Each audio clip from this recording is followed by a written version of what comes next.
महीने में पहले एक चेहरा हुआ करता हमें कि मुझे क्या हो गया है, क्या हुआ करता हमें प्यास की मान खड़ा हुआ सबके सामने, कौन मानेगा कोई दरिया हुआ क्या respected participants, my dear batchmates, vibrant, drug-free afternoon present here. First of all, I feel honored to be a part of this competition or what we call a panel discussion.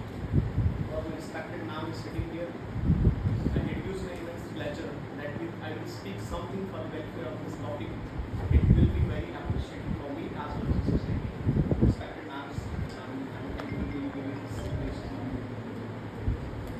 The question is that the role of youth in eradicating the substance what we call drug addiction. First question that I will pose here from this podium is that what actually drug addiction is and how it is connected with the other substance. You know what? Drug addiction is directly proportional to the unemployment. Drug addiction is directly proportional to the policies that was framed by the government and that is framing by the government and that will be framed by the government. Drug addiction is directly proportional to the parents who never ask the students, who never ask the children what you are doing, where you are going, what you are doing in late nights. आप किससे बात करते हो, किससे बात नहीं करते हो, आप कहाँ जाते हो, कहाँ नहीं जाते हो. ये सवाल मुझे लगता है कोई पेरेंट अपने बच्चे से पूछता है. I apologize all the respected judges for sitting here, but it's a harsh reality. Second most important question. You know what the motto of this symposium's debates? What the purpose of these debates? The purpose of these debates are that what's your contribution to the society? And we are going on the wrong side. What we are doing? We are grading the map. We are grading the students. I want your attention now. We are grading the students on the basis of their performances. इसमें question ले ली, ये topper class का. But we are never grading the students on the basis of their contribution. What we are doing for the society, that the reality of the education. पुराने ज़माने में क्या होता था? बच्चों को तालीम दी जाती. You know what? Education. In modern time क्या दिया जा रहा है? Knowledge दिया जा रहा है. जिसे हम उर्दू हिंदी में बोलते हैं, इल्म को आइन निकाल दो, तालीम बचता है. Even a PhD scholar has no manners how to speak their parents. You know what? क्या नुकसान कहाँ लैक हो रहा है? लैक हो रहा है उन पेरेंट्स का जिन्होंने अपने बच्चों को ये नहीं कहा कि we want to give you education, not only knowledge. This is the biggest loophole that we are seeing in modern time. Second question, one of the most important things, that why should I blame political parties? Why should I blame nation? Why should I blame university? Why should I blame the parties for doing this? If we youth, as a youth whom we are deciding the future of our country, are totally engaged in this thing. As a student of law and one of the renowned debater, I can say from this podium 120% damn sure that drug addiction will never eradicate from the society. I am 120% damn sure that drug addiction will never eradicate. बताओ क्यों? The main reason is that government is promoting for that. And I am not here to criticize the government. Government कर ही नहीं सकती है. Government बंद करेगी तो economy कहाँ से चलेगी? Government बंद करेगी तो पैसा कहाँ से चलेगा? So our main motive is not to eradicate or highlight the issues of government, but our motive is that what we are doing for the society. You know harsh reality क्या है UP? We are dying to post a profile picture on Facebook. We are feeling proud to wasting time in Snapchat, Twitter or something else. And even our government politicians are doing what they are doing. They are posting on Twitter, Facebook, Snapchat कि we are removing this drug addiction. नशा मुक्त भारत. ये नशा मुक्त नहीं है, नशा मुक्त भारत है. क्यों? क्योंकि ये जो ड्रग एडिक्शन है ये आप फ्री में दे रहे हो लोगों को और फ्री में देने के बाद उनसे कह रहा हूँ उसको हटा दो. Second most important thing I want to highlight is that what is our role as youth? हम youth क्या कर सकते हैं? Sam Banner was saying from the last 30 years on the wall. पिछले 30 सालों से ऐसा ही बैनर हम देख रहे हैं. When India got independence, we have to do something for the drug addiction to eradicate from the society. If there are any result on the ground level, मैं तो बोल रहा हूँ नशा उससे ज़्यादा ही बढ़ रहा है. कम हुआ. 30 साल पहले भी बैनर ऐसा ही लगा होता था. When I was performing in Jammu University in 2017, मैंने Sam Banner देखा था कि drug addiction को खत्म करना है. मैं बोलता हूँ उससे ज़्यादा हो गया, काम नहीं हुआ. रीज़न क्या है? रीज़न दो है. सबसे बड़ा रीज़न ये है कि जो भी ड्रग पैटर्न्स और ड्रग पैटर्न्स हम क्या करते हैं? अगर मेरा भाई ड्रग पैटर्न केस पकड़ा गया, हम उसको बोलते हैं, हम उसकी वायरल कर देते हैं, वीडियो पोस्ट करते हैं. सबसे बड़ा रीज़न होता क्या है ड्रग पैटर्न से छुड़ाने का? मैम यही we start officing that person कि आप हमारे पास आओ. We feel ashamed to say to that person is a drug pattern. हमें शर्म आती है कौन नशेड़ी के साथ लेके बताओ बेइज्जती हो जाएगी. ये आपका भाई भी हो सकती है, आपकी बहन भी हो सकती है, आपकी माँ भी हो सकती है, आपका बाप भी हो सकता है. नशा कोई ऐसी चीज़ नहीं जो हिंदुओं को, मुस्लिम को, सिख को, ईसाई को खाए. नशा हर एक को खा जाता है. और जाओ कि माओ से पूछो जिनने देखा होगा हाल. दूसरा इंपॉर्टेंट हाईलाइट इशू में करना चाहूँगा, don't arrest the drug peddler.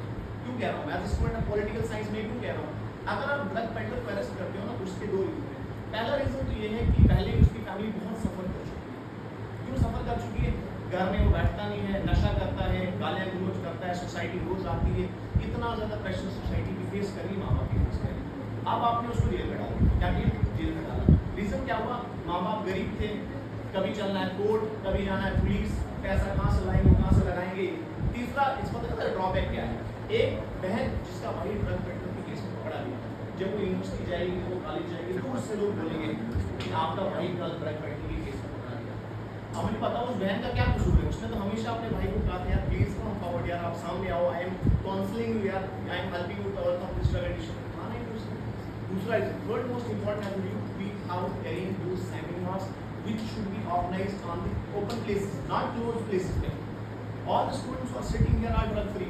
I am 120% बोलता हूँ, कोई एक दुकानदार होगा, कोई मेरे दोस्तों में जो करता होगा नशा, छोटा मोटा नशा, वरना सारे ड्रग फ्री। तो क्या इम्पैक्ट पड़ेगा? क्या इससे सोसाइटी में चेंज आएगा? Why not we organize these seminars on those places which are hotspot of drug addiction? क्यों ना ऐसी जगह जहाँ नशा सबसे ज़्यादा बिकता है, आओ चलते हैं साथ में, वहाँ पर बात करते हैं, उनको बोलते हैं यार हम पुलिस से पकड़वाने नहीं आए, हम आपको ये समझाने आए हैं कि जो चीज़ आप बेच रहे हो सोसाइटी को खराब कर रही है। सेकंड मोस्ट इम्पोर्टेंट पॉइंट, आप आइए हमारे साथ रिहैबिलिटेशन प्रोसेस करते हैं। हम कुछ ऐसे हॉस्पिटल्स में हम इनिशिएटिव देते हैं उनको कि आप ऐसे हमारे पास कुछ सेपरेट रूम दे दो जहाँ पर हम काउंसलिंग करेंगे, उनके साथ बैठेंगे। जब तक एक नशेड़ी के साथ आप बैठोगे, उसे समझाओगे, वो कभी उस चीज़ से बाहर नहीं आ सकता है। अगर आप उससे कहोगे ना आप नशेड़ी वो नशा करता है, पता नहीं किस खानदान का है, कभी बाहर आ नहीं सकता।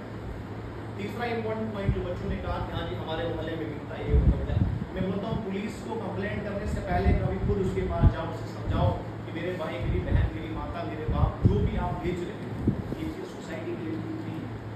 अगर मैं पुलिस को लेकर तेरे, पुलिस का रीजन सबसे लास्ट होता है, पुलिस क्या ही कर लेगी, क्या ब्लेम करना है पुलिस को? पुलिस रोज अपना चिट्टा खुद बेचती है।